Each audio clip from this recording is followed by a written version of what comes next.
খুব বেশি নেওয়া হচ্ছে না, যেন আমরা মূল কথায় চলে যেতে চাই। দরুদ আর সালাম পাঠ করার মাধ্যমে কোরআনে কারিমের ৬৬৬৬ বলেন, ৬২৩৬ বলেন, এখান থেকে মাত্র একটা আয়াত পড়েছি, খুব বাস্তবসম্মত। আমরা কোরআন থেকে কিছু কথা বলতে চাই, শুনতে চাই ইনশাআল্লাহ। নাকি আমি ঘটনা শুরু করবো? কোনো এমনিতে মন মেজাজ আমাদের ভালো, পরিবেশটা আল্লাহ যেভাবে দিয়েছে, যে আয়োজন আপনারা দেখতে পাচ্ছেন, আমার মনে হয় যদি পরিবেশ আমাদের অনুকূলে থাকতো এখানে লক্ষাধিক মানুষ আসতো। আলহামদুলিল্লাহ আলা কুল্লি হাল, সর্ব অবস্থায় শুকরিয়া আল্লাহ, যেভাবে রেখেছেন এভাবে ভালো আছে। আমাদের থেকে আরো খারাপ আছে, খুলনা কয়রায় যান, ঢাকাতে যান, কি অবস্থা তাদের। গত কয়েকদিন আগে দাকবের এমন একটা দুর্গম এলাকা, মানুষও সেখানে সেরকম যায় না, একটা বাচ্চা আজকে সারা দিন না খেয়ে আছে, এমন একটা অবস্থা যে খাবারও সেখানে সেরকম যায় না। রাস্তাঘাট কিছুই নেই, শুধু ওই মাছের ঘের পাশ দিয়ে একটু হেঁটে যাওয়ার মতো রাস্তা, আর এই বৃষ্টি হলে তো পেছল হয়ে যায়। সুতরাং ওই সমস্ত এলাকার চাইতে এই বগুড়া, জয়পুরহাট, নওগাঁ, এই মানুষগুলো যে আমরা যে ভালো আছি, এখন আমরা যদি যাই না, এটা খুশি হয়ে বলে না যদি নিজেকে শুকরিয়া আদায় করতে মনে না চায়, একটু হাসপাতালে যাবেন মাঝে মাঝে। আমার রাজনৈতিক জীবনে আসার পরে তো এখন বিভিন্ন জায়গায় যাওয়া লাগছে, এখন দেখি যে আসলে মানুষ আমাদের চাইতে কত কষ্টে আছে। আমার আগের যে ড্রাইভার ছিল, এই ড্রাইভারের মেয়েটা ছোট্ট, ক্যান্সার হয়েছে, প্রতি মাসে ৩.৫ লাখ টাকা করে খরচ, ভেলোরে নিয়ে যাওয়া লাগে তামিলনাড়ু, প্রত্যেক মাসে ৭ দিন করে। যা উপায় করে এদিক ওদিক করে সব কিছু ওই মেয়ের পেছনে যাচ্ছে, তারপরও সুস্থ না। যেন আমাদেরকে আল্লাহ যেভাবে রেখেছেন, ছেলে মেয়ে, স্ত্রী পুত্র, মা বাবা, আমি সহ, মানে এখন এরকম কঠিন কোন রোগে আক্রান্ত হয়নি, অন্তত এখন ভালো আছে, খুশি হয়ে বলেন আলহামদুলিল্লাহ। আমরা কোরআনের সূরা হাদীদ, গুরুত্বপূর্ণ একটা সূরা, ২৯টা আয়াত আছে, মাত্র একটা আয়াত পড়েছি, ২০ নম্বর আয়াতটা। এই সূরার নাম যেহেতু হাদীদ, আরবিতে, বাংলায় লোহা, লোহা মনে হয় নরম হয়, বলেন বলেন। এই পৃথিবীতে নাজিল আল্লাহ যা করেছেন তার ভেতরে লোহা একটা, যে দুনিয়ায় লোহা তৈরি হয় না, আল্লাহ লোহা আসমান থেকে নাজিল করে। লোহার ভেতরে এমন কিছু আল্লাহ দিয়েছে, ওয়ানজালনাল হাদিদা ফীহি বা'সুন শাদীদুন ওয়া মানাফি'ু লিন-নাস ওয়া লিয়া'লামাল্লাহু মা ইয়ানসুরুহু ওয়া রাসূলুহু বিল গায়ব ইন্নাল্লাহা কাওয়িয়্যুন আযীজ। আল্লাহ তাআলা বলেন, আমি নাজিল করেছি লোহা পৃথিবীতে। এই যে বৃষ্টি এখন কি হচ্ছে বলেন তো, নাজিল হচ্ছে, বৃষ্টি কি হচ্ছে, এভাবে লোহাও পৃথিবীতে নাজিল আল্লাহ করেছেন, কোরআন ও কারীম আল্লাহ নাজিল করেছেন। এরকম বহু জিনিস আল্লাহ আসমান থেকে যেগুলো নাজিল করেন, তার ভেতরে যেহেতু লোহা অন্যতম, ফীহি বা'সুন শাদীদ, এর ভেতরে শক্তি দিয়েছেন, ওয়া মানাফি'ু লিন-নাস, আর মানুষের উপকারের জন্য বহু কিছু এর ভেতরে লুকিয়ে আছে। কেন দিলাম জানো? লোহার কথা আল্লাহ কেন আনলেন? মানুষের উপকারের জন্য। কারণ পৃথিবীতে লোহা যেহেতু শক্ত পদার্থের ভেতরে একটা অন্যতম, দুনিয়াতে মাঝে মাঝে আল্লাহর জন্য, ইসলামের জন্য, মানবতার জন্য শক্ত হওয়া লাগে। এই কথা বলে না কেন? সব সময় সে হুজুরতে হয়, শক্ত হওয়া লাগে। বাংলাদেশে এই যে শক্ত আমরা হতে চাই না, এর পেছনে একটা মূল কারণ বুখারী শরীফের, কি গল্প আপনি গল্পগুলো আমরা তুলে দিন। বৃষ্টি হচ্ছে, কষ্ট তো দেখা যাচ্ছে, এটা কি শক্ত আছে নাকি ভেঙে যাবে? তারা আরো কিছু মানুষ এসে বসুন না কেন, আসেন ৮-১০ জন আসেন, যাতে ভেঙে না যায়। আবার স্মার্ট বাংলাদেশে হয়তো কাদের দরকার থাকে, আমরা দেখা যাচ্ছে এসে আবার কাওয়া কাকুর মতো স্মার্ট বাংলাদেশ হয়ে গেল। বৃষ্টি আসুক, যত জোরে আসে আসুক, অন্তত ছাতা যাদের আছে ওরা যেহেতু ভিজছে না, এখানেও আমরা অন্তত নিরাপদে আছি। কিছু কথা আধা ঘন্টার মতো শুনতে পারবেন না? যে হাদিসটার ভুল ব্যাখ্যা করার কারণে আমরা আজ এই যে লোহা যে ব্যাখ্যাটা দিতে চাচ্ছি আমি, এখানে রাষ্ট্রীয় ক্ষমতাকে বোঝানো হয়েছে। কেন আল্লাহ এই ক্ষমতার কথা নিয়ে এসেছে? عن أبي سعيد الخدري رضي الله تعالى عنه قال قال النبي صلى الله عليه وسلم من رأى منكم منكرا فليغيره بيده فإن لم يستطع فبلسانه فإن لم يستطع فبقلبه وذلك ضعف الإيمان رواه البخاري। নবীজি বলেন, তোমাদের ভেতরে কেউ যদি অন্যায় দেখে তার প্রথম কাজ হবে সে যেন হাত দিয়ে বন্ধ করে দেয়। এই হাত এটা হতে পারে ক্ষমতার হাত হতে পারে, আইনের হাত হতে পারে, প্রভাব প্রতিপত্তির হাত হতে পারে। যেভাবে হোক বন্ধ করা লাগবে। নির্দেশ কার? রাসূলুল্লাহ। যদিও ডাইরেক্ট না, আল্লাহর নির্দেশ মানে রাসূলুল্লাহর নির্দেশ। বিশ্বনবী তো কোনো নির্দেশ এমনি দেননি যতক্ষণ আল্লাহ তাকে নির্দেশ না দিয়েছে, সেই হিসাবে। দ্বিতীয় নম্বরে, হাতে যদি এরকম কিছু আপনার না থাকে, আপনি মুখ দিয়ে বলবেন, প্রতিবাদ করবেন, সংবাদ সম্মেলন করেন অথবা মানববন্ধন করেন, সংবাদে মানুষকে জানান যে এটা অন্যায়। এইটাও যদি আপনার আয়ত্তে না থাকে, 3 নম্বরে ফাইল্লাম ইয়াস্তাতি ফাবিকলবিহি, অন্তর দ্বারা ঘৃণা করবে। ঠিক আছে? ঠিক নেই? এইটার জন্য তো হাদিসটা বলবো। এই ভাই, এই কানে কানে করে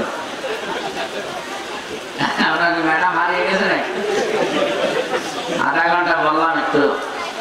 এই যে বাড়ি সাহেব, ফাইল্লাম ইয়াস্তাতি ফাবিকলবিহি, অন্তর দ্বারা ঘৃণা করবেন, সর্বশেষ এটা ঈমানের স্তর। এটা কি ঠিক আছে ব্যাখ্যা? ব্যাখ্যাটা ঠিক নেই।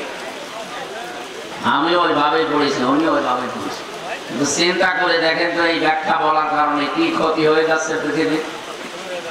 ফাইল্লাম ইয়াস্তাতি ফাবিকলবিহি, নবীজি এখানে তো কারাহা একরাহ দেয়নি যে আপনি ঘৃণা করবেন, অপছন্দ করবেন না। কারাহা দিতে পারত। ফাইল্লাম ইয়াস্তাতি ফাবিকলবিহি দিতে কেন? কলবের কাজ কি?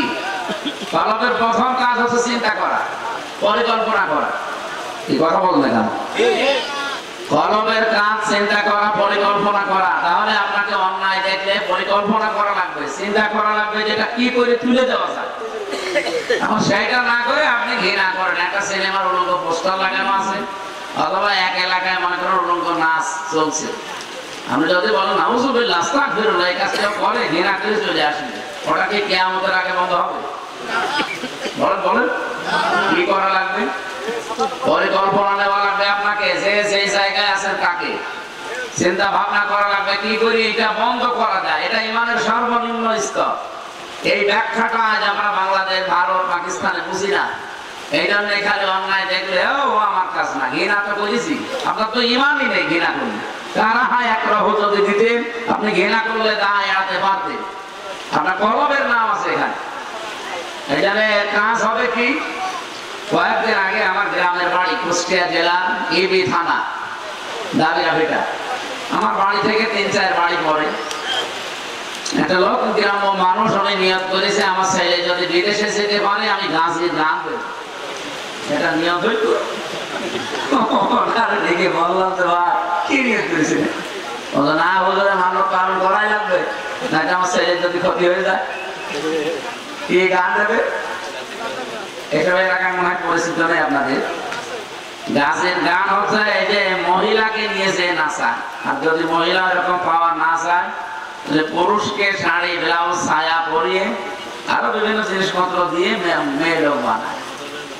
হ্যাঁ, মাদারের গান। ওই আমার এলাকায় বলে গাছের গান, জিনিস একই। এরপরে বাবা আছে, লাল পানি আছে, আরো কিছু বিভিন্ন জিনিস আছে, এগুলো সারা রাত চলবে। আমি অসিরে কল দিলাম যে এটা কি চলতে দেওয়া যায়, ঠিক আছে আমি দেখছি। উনি সে মনে হয় মানে বলতে পারতো যে ঠিক আছে তোমরা মাছ যেটা ভাবে করো, অন্তত মেয়ে লোক নিয়ে এসে নাচানোর দরকার নেই, গাঁজা মদ এগুলো খাওয়া লাগবে না, এমনি গান বাজনা করলে। কিন্তু না, ও সে পোড়া ভেঙে ওদেরকে দিয়েছে তারা, ওরা বন্ধ হয়ে গেছে।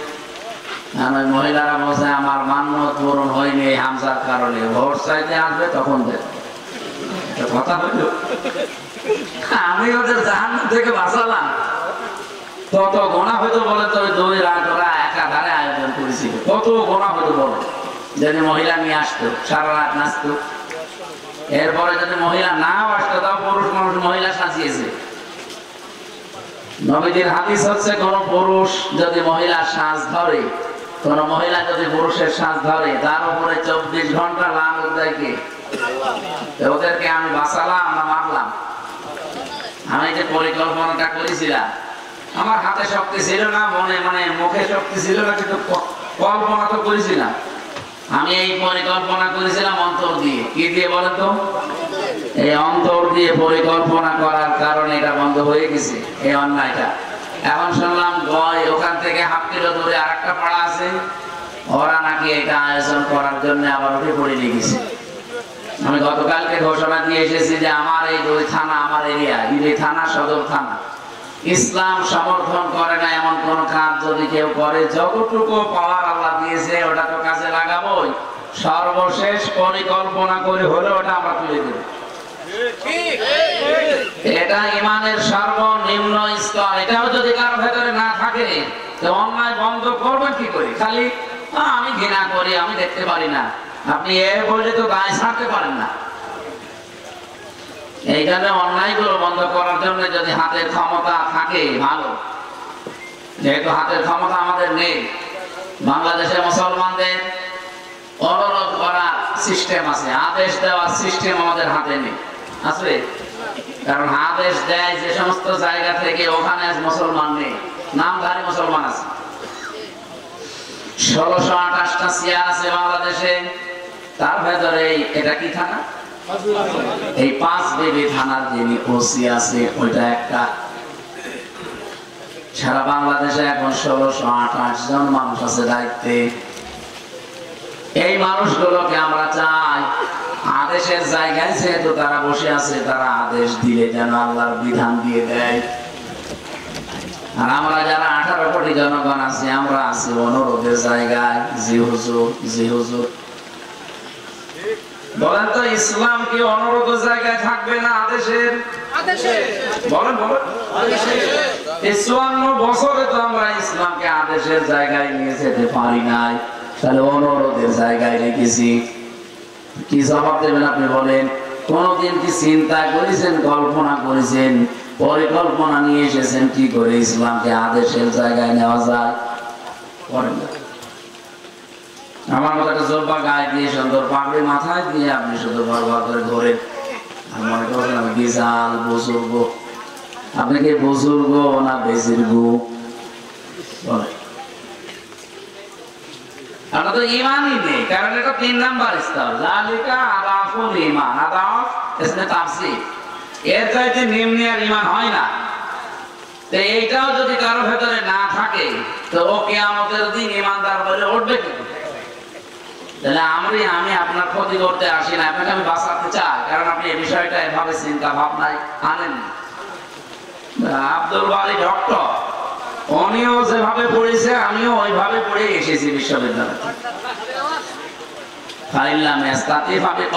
ব্যাখ্যা উনিও পড়েছে যে ঘৃণা করা মনে মনে, আমিও পড়েছি মনে মনে ঘৃণা করা। দেখো এখানে মনে মনে ঘৃণা করা আরবি বলে কারা একরাহ থাকা লাগবে। আপনি কি মন মতো হাদিসের ব্যাখ্যা বানিয়ে দেবেন? এই বানিয়ে নিয়েছি, এই কারণে আমরা সবাই অ্যাক্টিভ হতে পারি। এই জন্য আমরা যদি আদেশের জায়গায় ইসলামকে নিয়ে যেতে এবার পারি, শুধু 5টা বছর ইসলামকে আদেশের জায়গায় নিয়ে যান, আল্লাহর কসম এই 54 বছরের জন্য 18 কোটি মানুষ আফসোস করবে আর বুক ফাঁপড়াবে, আরো আগে কেন ইসলাম ওই জায়গায় কেন। ইসলাম যদি ওখানে যায় বৈষম্য থাকবে? এখন নেই। কোন জায়গায় এখনো বৈষম্য মুক্ত আপনি বলেন? সব জায়গায় বৈষম্য চলছে। যে কয়জনকে আশা করে জাতি বসিয়েছিল তারা আরো বেশি বৈষম্য করছে। আল্লাহ কি আমাদের উপরে নারাজ হয়ে যাচ্ছে? মানে যত দোয়া করছে বৃষ্টি আরো জোরে আসছে, দোয়া বন্ধ করে দেব? না না, দোয়া বন্ধ করা যাবে।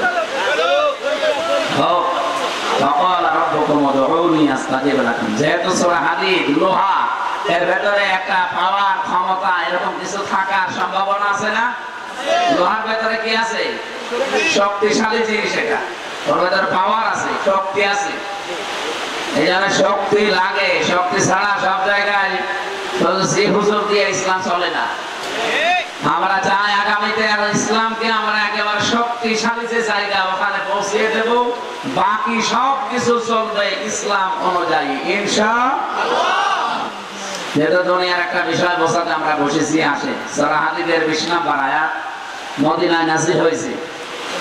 আল্লাহ রাব্বুল আলামিন বলেন ইয়ালামু, আইন লাম মিম ইলম থেকে এটা এসেছে। ইয়ালামু তোমরা জেনে নাও, জ্ঞানের ভিত্তিতে জেনে নাও।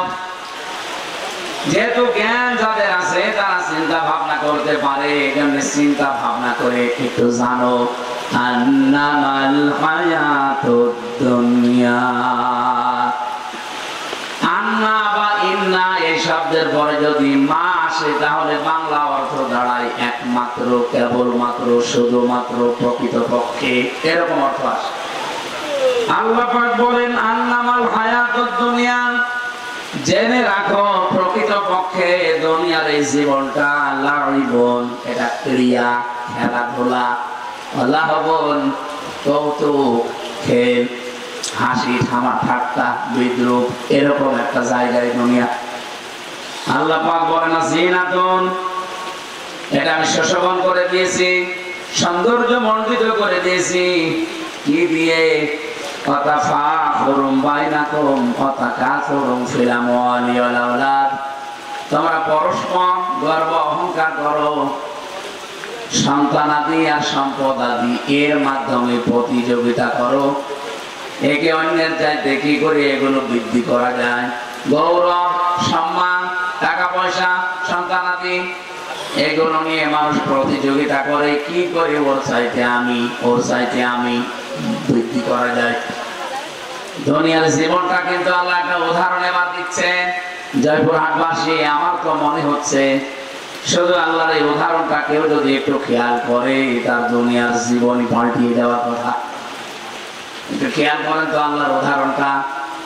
মা বোনেরা যারা এসেছেন, ঘন্টার পরে ঘন্টা কথা শোনা লাগবে না, 5 মিনিটে আপনাকে আল্লাহ হেদায়েত দিতে পারে না? পারে না? বলেন বলেন। এখানে আসা লাগবে, বসেন, আর নড়বেন না, নড়বেন। কামাথালি গায়সিন আজাবাল কুফার, আল্লাহ বলেন কেমন করে উদাহরণ দিলাম একটু। কামাথালি গায়সিন, এই যে বৃষ্টি, গায়স মানে কি? বৃষ্টি। কামাথালি গায়সিন, এই যে বৃষ্টি যখন নাযিল হয়, আজাবাল কুফার নাবাতুহু, জমিন থেকে বৃষ্টির পরে দেখবেন বিভিন্ন ফসল, ফল ফলাদি উদ্গত হবে সম্ভার। সকালে এখান থেকে দেখবেন ঘাসগুলো তরতাজা হচ্ছে এই বৃষ্টির কারণে। ফল ফলাদি, ফসলাদি এগুলো যখন সৌন্দর্য মণ্ডিত হয়, তখন যারা কাফের, কাফের মানে কৃষক, আরবিতে যারা চাষ করে খায় তাদেরকে কুফার বলা হয়। বাংলায় বলে কৃষক, চাষি। যেহেতু এটা আরব দেশ না, আরবি ভাষা এখানে চলে না, এই জন্য আমরা বাংলায় কৃষক বলি, আরবিতে কুফার বলে। কি বলে? কেন? কারণ কাফের শব্দের শাব্দিক অর্থ গোপন করা, ঢেকে দেওয়া, অস্বীকার করা, চেপে রাখা। যেহেতু এই যে পৃথিবীতে যারা কৃষক চাষ করে খায়, তারা জমিনের নিচে তাদের বীজগুলো ঢেকে দেয়, চাপা দিয়ে দেয়, দেয় না? বলে না কেন? এই অর্থে তাদেরকে কাফের বলা হয়। তাই বলে আবার এই জয়পুরহাটে একজনকে দেখলেই যদি বলেন এই কাফের, আপনাকে তো দাঁত তুলবে, আসলে তো কাফের, ওকে তো কাজ যা করে ওরা আর দেশে যান তার কাফের বলে ডাকবে। কিন্তু বাংলায় আমরা কৃষক বলি, চাষি বলি, তারা বলে ফার্মার, ইংরেজিতে ফার্মার বলে। আল্লাহ বলেন এই যে কৃষক যারা, চাষি যারা, ফার্মার, এদের একটা আনন্দিত করে, চমৎকৃত করে এই দৃশ্যগুলো যখন উদ্গত হয় আকাশের পানির দ্বারা। রব্বুল আলামিন উদাহরণটা সেট করেছেন, দেখেন সুম্মা ইয়াহিজু ফাতারাহু, হে নবী সুম্মা ইয়াহিজু ফাতারাহু, ইয়াহিজ মানে শুকিয়ে যাওয়া। অতঃপরে এই খড়খোটা ফল-ফলাদি, ফসলাদি এগুলো শুকিয়ে যায়। কিছুদিন যখন রোদ হয় তখন 8-10 দিন 20 দিনে শুকিয়ে যায়। ফাতারাহু, আপনি একটু লক্ষ্য করে দেখবেন, কি কি দেখবেন আপনি? ফাতারাহু বলার পরে আল্লাহ দিয়েছেন মুসফাররান, হলুদ বর্ণ হয়ে যায়। শুধু শুকিয়ে যায় না, শুকিয়ে যাওয়ার পরে এই যে খড়-কোটা যেগুলো, পাতা লতা আস্তে আস্তে হলুদ বর্ণ ধারণ করে। এটা কি দেখেছেন কোনদিন? দেখেননি? আল্লাহ আমাদের জীবনের সাথে মিলিয়েছেন, দুনিয়ার জীবনের সাথে উদাহরণটা। শুধুমাত্র হলুদ বর্ণ হয়ে যায় তা না, সুম্মা ইয়াকুনু হুতামা। রব্বুল আলামিন বলেন অতঃপর এটা আমি খড়-কোটা বানিয়ে দেই। মানুষের পরে এটা আগুন লাগিয়ে দেন অথবা পচে নষ্ট হয়ে যায়। কি বুঝলেন উদাহরণে বলেন? আমাদের যে জীবনটা ঠিক আল্লাহ এইভাবেই কিন্তু সাজিয়েছে। আমরা যারা ক্ষমতা নিয়ে অথবা প্রভাব প্রতিপত্তি নিয়ে, সন্তানাদি নিয়ে, টাকা পয়সা নিয়ে, প্রাচুর্য নিয়ে একে অন্যের সাথে এই যে প্রতিযোগিতায় মেতে আছি, কি করে ওর 2 তালা আছে আমার 3 তালা করা যায়, ওর 2 বিঘা আছে আমার 4 বিঘা কি করে করা যায়, এই চিন্তায় যারা বিভোর হয়ে আছে, আল্লাহ বলেন তাদের জীবন কিন্তু এই যে খড়-কোটা মতো। বৃষ্টি হয়, বৃষ্টির পানি যখন পড়ে জমিন থেকে উদ্গত হয় ধানগুলো, ঘাসগুলো, কৃষক এই ফল-ফলাদি, ফসলাদি দেখার পরে চমৎকৃত হয়ে যায়, আশ্চর্য বোধ করে, আনন্দে আত্মহারা হয়। তো হঠাৎ করে এগুলো যখন কেটে নিয়ে ফল আর ওই দানাগুলো ছড়িয়ে নেয়, এই খড়-কোটা ফেলে দেয়, হে নবী আপনি দেখবেন ওটা আস্তে আস্তে কিন্তু 8-10 দিনে শুকিয়ে যাচ্ছে। শুধু শুকিয়ে যায় তা না, আপনি লক্ষ্য করে দেখবেন ওটা হলুদ বর্ণ হয়ে গেছে। কিছুদিন পর ওটা খড়-কোটা। আমার তো মনে হচ্ছে উদাহরণটা আছে আল্লাহ দিলেন, মানুষ যদি পৃথিবীতে আর কিচ্ছু না বোঝে না করে, উদাহরণটা দেখলে তার জীবন পরিবর্তন হওয়া সম্ভব। যে আমি কি করছি, ডান হাত বাম হাত নেই, হালাল হারাম নেই, বৈধ অবৈধ নেই, আমি কেন করছি, আমার জীবনটা সর্বশেষ সুম্মা ইয়াকুনু হুতামা, খড়-কোটার মতো। আমি মাঝে মাঝে আমার দাদারে নিয়ে ভাবি। আমার বাবার নাম জাহান আলী রিয়াজউদ্দিন, তার বাবার নাম জাহান আলী, তার বাবার নাম নমাজ আলী, তার বাবার নাম ইমান আলী, তার বাবার নাম ভাদু, এরপরে আমি জানি না। আমার এই 5 পুরুষ পর্যন্ত মনে আছে। এরপরে যে কে ছিল আমার মনে হয় সে মুসলমান ছিল না, তাহলে ভাদু নাম শুনলে বোঝা যাচ্ছে যে ও কেরকম, এর বাবা তাহলে কিরকম হবে, কি কথা বলে। তাহলে 5 পুরুষের পরে 6 পুরুষ আমার মনে হয় হিন্দু ছিল। আমি জানি না, আমি চিনিও না, তারা নামও শুনিনি, আর আমি নাম জানিও না। এখন আমি হিসাব করে করে দেখেছি, খুব বেশি হলো মাত্র 200 বছর আগে এই যে ভাদু এই লোকটা মারা গেছে। আমি একটা আন্দাজে হিসাব করেছিলাম, আমার দাদা বাবা তার বাবা যেভাবে হায়াত পেয়ে মারা গেছে, এই হিসাব করে তার হায়াত মিলিয়েছি। দেখলাম 200 বছর আগে লোকটা মরে গেছে, অথচ আমার কুষ্টিয়ার হালসা গ্রামের বাড়ি, কেউ আর ভাদু সর্দারের নাম বলে না, কেউ চিনেও না তারে। মাত্র 200 বছরের ভেতরে যদি তার নাম নিশানা গন্ধ আর না থাকে, যেহেতু আমি তাকে দেখি নাই, তার ছেলে ইমান আলীকেও দেখি নাই, তার ছেলে নমাজ আলীকেও দেখি নাই, এমনকি তার ছেলে জাহান আলীকে পর্যন্ত আমি দেখেছি। এটা আমার বাবার বাবা, আমার বাবার বাবার বাবা 3 নম্বরে গেল নওয়াজ আলী। ও মরে গেছে খুব বেশি হলো 110 বছর আগে। এই লোকটা যদি এখন পৃথিবীতে এসে কুষ্টিয়ায় এসে বলে যে 2 তলা বাড়ি আমার, এই যে বিশাল ভিটা এটা আমার বানানো, আসলে তো তার বানানো, এটা আমি বসবাস করতাম, এখন আমি এখানে আবার থাকতে চাই, জয়পুরহাটবাসী বিবেক দিয়ে বলেন তো ওরে আমি বাড়ি উঠতে দেব? ওর দাঁত মুখ সব খুলে ফেলবে। কিসের ভাদু? আমি ভাদু না আমি জীবনে শুনি না, যদিও আমি শুনেছিলাম, কিন্তু যখন থাকতে যাবে বাড়িতে এসে তখন পরিচয় দেবে যে এই ভিটা বাড়ি আমি বানিয়েছিলাম, পরে আমি উঠতে দেব? আমার জীবনও কিন্তু 200 বছর পরে এটাই আসতেছে। কথা বলে দেখেন, আমি 200 বছর পরে কুষ্টিয়া এসে যদি বলি যে এখানে যারা আছো এটা কিন্তু আমি বানিয়েছিলাম, এই জমি আমি আর আমার বাবা মিলে কিনেছি, এই বিল্ডিং আমার বানানো, ওই সময় যারা থাকবে তারা কি আমাদের চিনবে? আমার 5 পুরুষ পরে, আমার 5 পুরুষ আগে যেমন আমি আর চিনি না, আমার 5 পুরুষ পরে কারা আসবে আমি তাও জানি। মাঝখান থেকে 60-70 বছরের একটা হায়াত আমার মুসাফিরের মতো। আল্লাহ এমন ভাবে উদাহরণটা সেট করেছেন, দেখেন তো জীবন এইভাবে। আমার 33 বছর বয়স, এখন পেছনের দিকে তাকালে মনে হয় একটা স্বপ্ন দেখে আসলাম। এই তো সেই দিন, এই তো সেই দিন, এই তো সেই দিন। সামনের দিকে তাকালে মনে হচ্ছে খুব বেশি হলো আর 30-40 বছর না হায়াত বাংলাদেশের গড়াই অনুযায়ী আছে, যদিও যে কোনো সময় ফটো তুলতে পারি। তারপর একটা গড়াই হিসাবে নাই 20 বছর 30 বছর বাঁচলাম। 30 বছর পরে আমার কিন্তু সময় এখন কত আমার খড়কটা হয়ে যাওয়া লাগবে। হযরত মুসা আলাইহিস সালাম একবার জিজ্ঞাসা করেছেন, রব্বুল আলামিন এত আদর করে মানুষ বানিয়েছো, ফেরেশতারা নিষেধ করছিল তাও মানো নাই, এত আদর করে মহব্বত করে মানুষ বানালে, আরে মানুষকে তুমি জাহান্নামের আগুনে পোড়াবা, তোমার মায়া করবে না? আল্লাহ বলেন না। কেন? এটা কথা বলতে, এত সুন্দর করে বানিয়ে আবার আগুনে পোড়াবে, তোমার মায়া করবে না কেন? আল্লাহ পাক বলেন, মুসা তুমি দেখতে চাও না শুনতে চাও? বলে দেখতে চাই।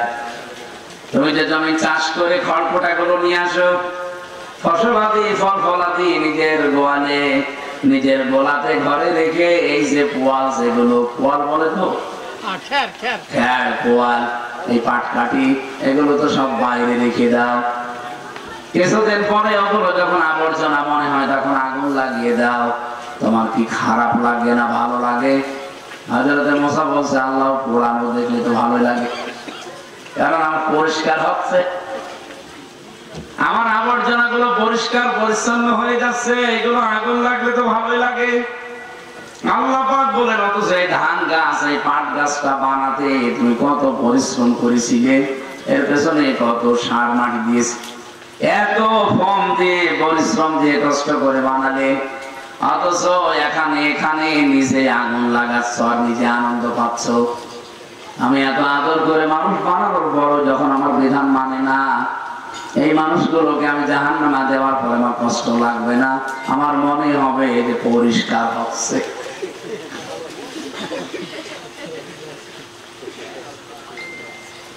আমি কি হাসির খোরাকি দিয়েছি? চিন্তার খোরাকি বল।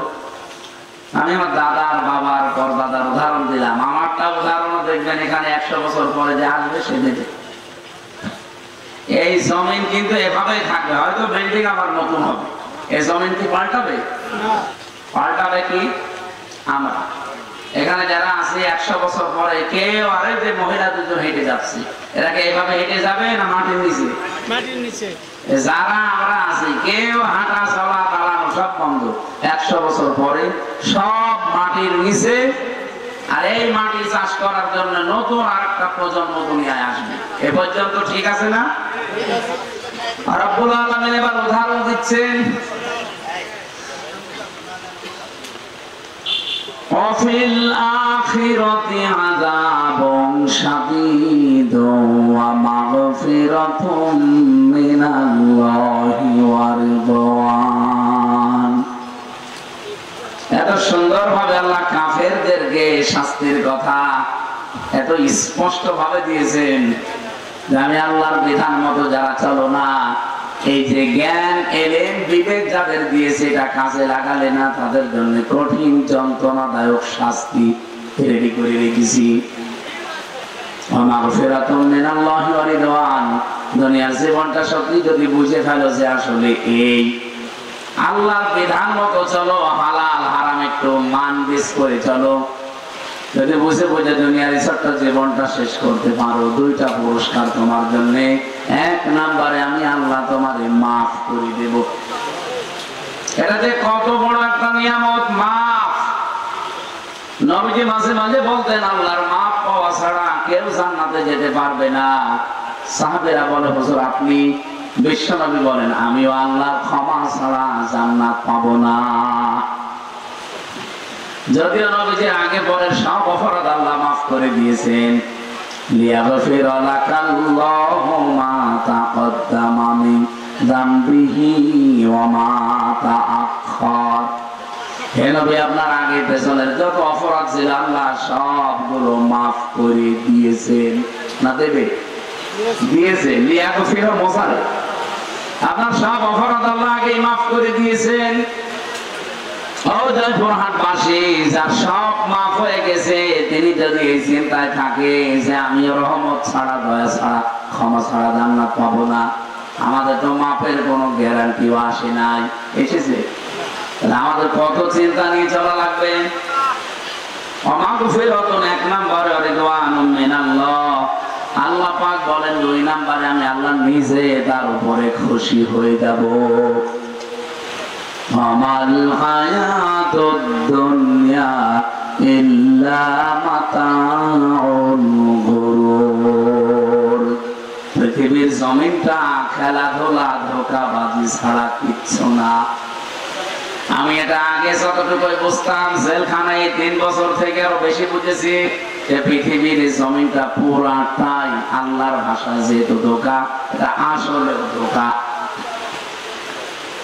এখানে ক্ষমতার মোহে পড়ে, দুনিয়ার চাকচিক্যের মোহে পড়ে, সৌন্দর্যের মোহে পড়ে যারা আল্লাহর বিধানের দিকে আসতে চান না, আপনি যদি না জেনে ভুল করে থাকেন আপনার জন্য ক্ষমা আছে। কিন্তু যদি কেউ বুঝে শুনে ভুল করে থাকে তার জন্য কিন্তু ক্ষমা নেই। কত মানুষ দেখি আমরা বুঝে শুনে ভুল করে, না বুঝে না। আবু জেহেল যেমন বুঝে শুনে ভুল করেছিল।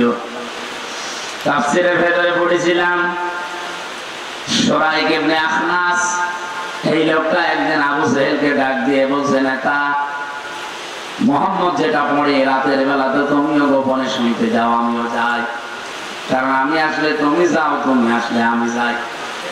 গোপনে যেগুলো শুনি মুহাম্মদ বলতে চাই, এই কথাগুলো তো মনে হয় যেন নিজের না, আসলে তো ঠিক।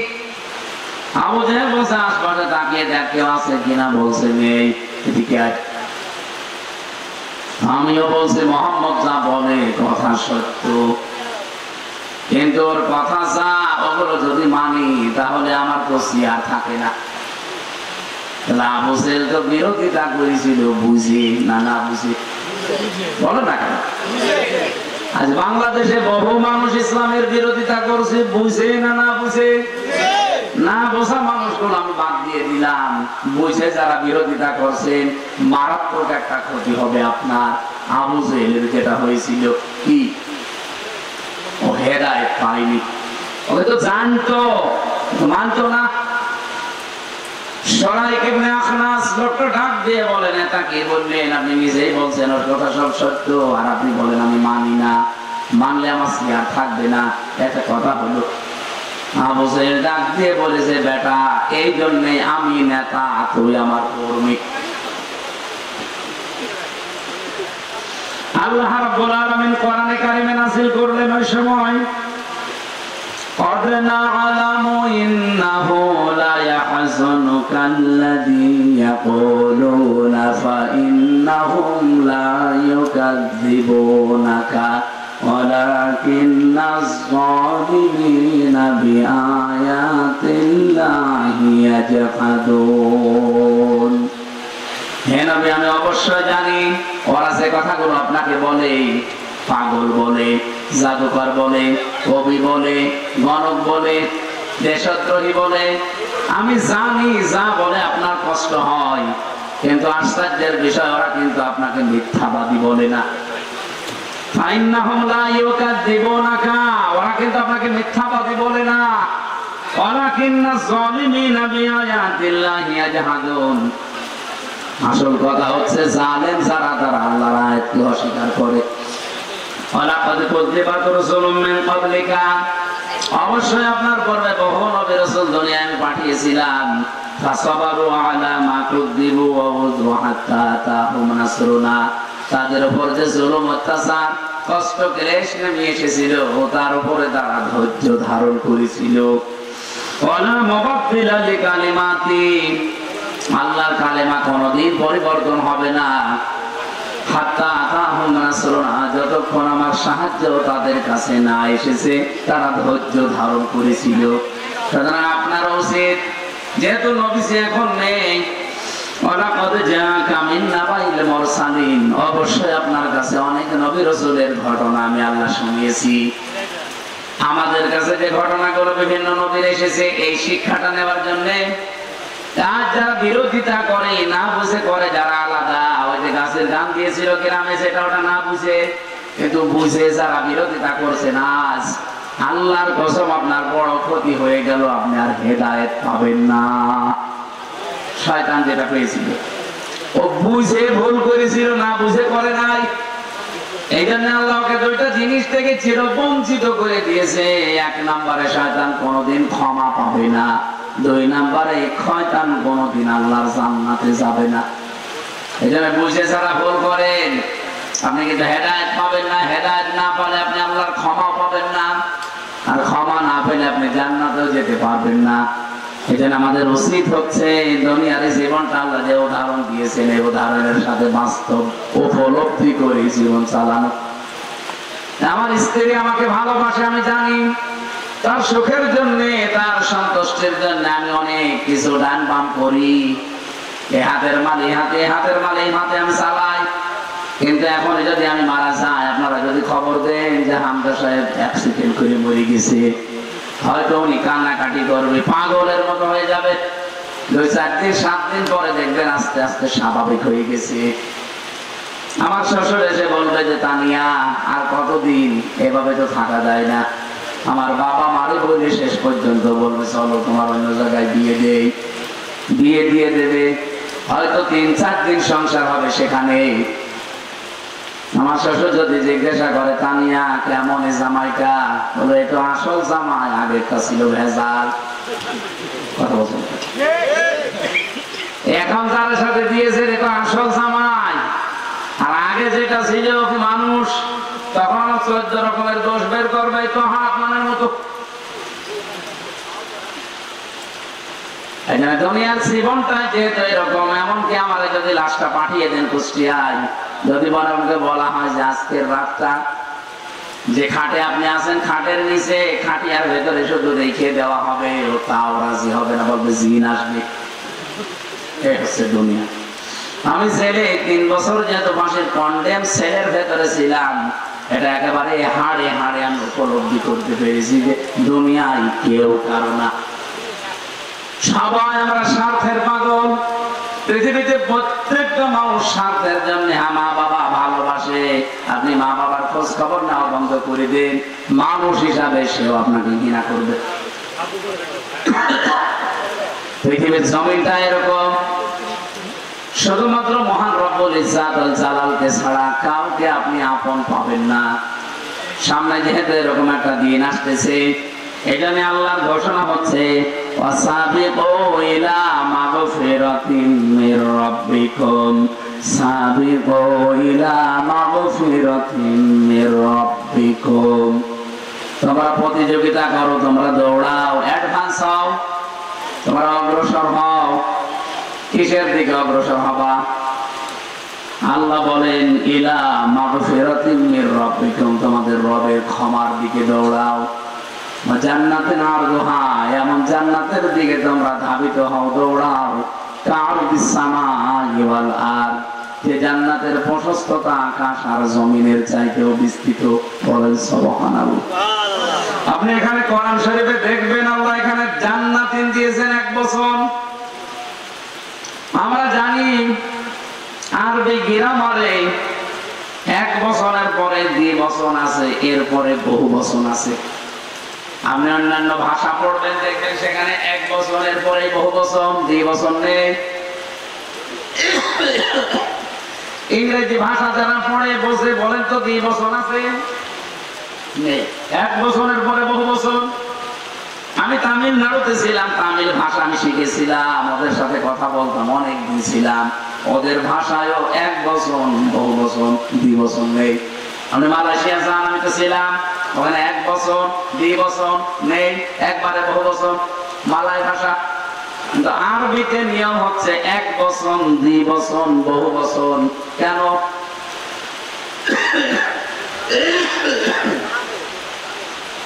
এক বোঝাতে আমরা 1 বছর বলি, এটা 1, 1-এর পরে 2 হলে 2 বছর, 2-এর পরে যদি 3 হয়ে যায় তখন আর 2 বছর থাকে না। কি বছর হয়?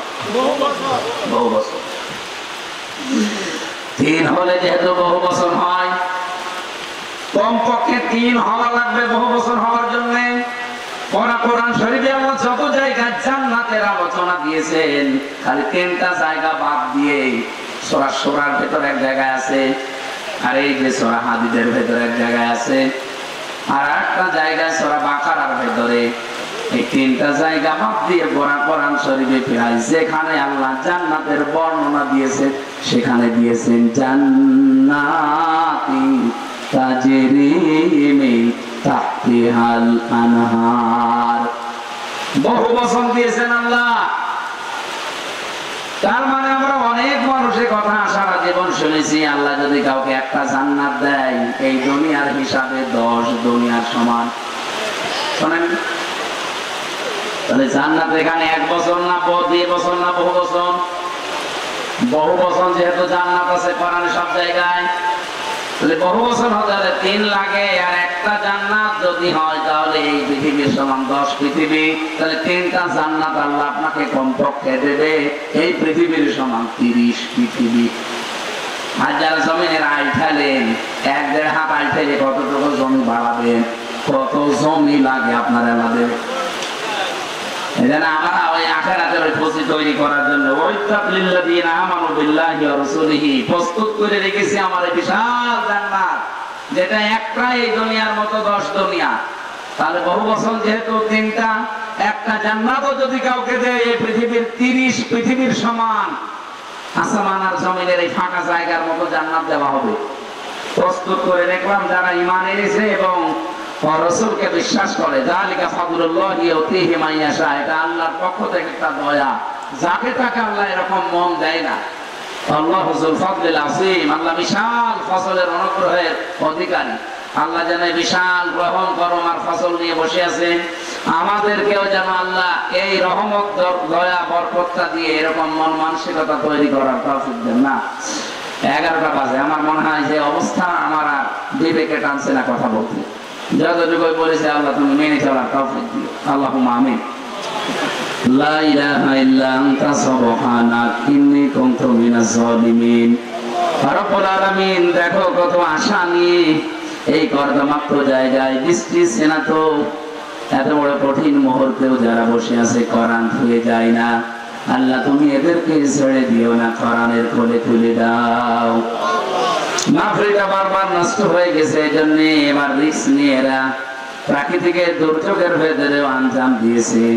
এদেরকে পরিপূর্ণ সওয়াব তুমি দান করো আল্লাহ। যত মানুষ এখানে এসেছে ঘর বাড়ি ছেড়ে দিয়ে কাউকে খালি হাতে ফেরত দিও না আল্লাহ। আমাদের হাতগুলো পরিপূর্ণ করে দাও তোমার নেকি আর সওয়াব দিয়ে। অন্যায় অপরাধ গুনাহগুলো এই মুহূর্তেই মাফ করে দাও। সম্মানিত মা বোনদেরকে তুমি খাদিজার মতো আয়েশার মতো বানাও আল্লাহ। সালেমের সেলখানায় 3টা বছর আমি অসুস্থ হয়ে গেছি।